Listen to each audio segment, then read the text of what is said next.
Yung original price po nito is 8 million pero ito murang-mura lang. Hey guys, what's up? So excited na ako ngayon kasi parating na yung order ko na na reload dito sa TikTok. So dito na yung parcel ko. Yan. Okay, salamat. Hey guys, what's up? So ito nga pala yung parcel natin, dumating na. Yung relo na nabudol ba ako nito, yung relo na trending ngayon. So ito, tignan natin kung nabudol ba ako nito. So tara, unboxing tayo. So binubuksan ko na ang mahiwagang box. At ito na nga, makikita na po natin ang mahiwagang kahon.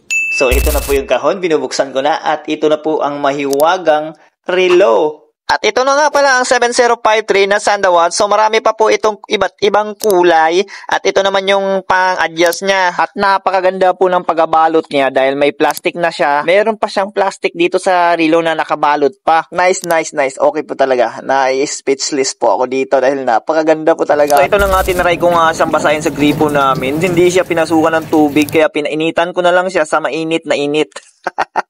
Pinainitan ko na lang pala siya sa araw. Yan. Napakaganda talaga ng Sandawatt. Ayan po. Pero alam nyo ba yung original price nito?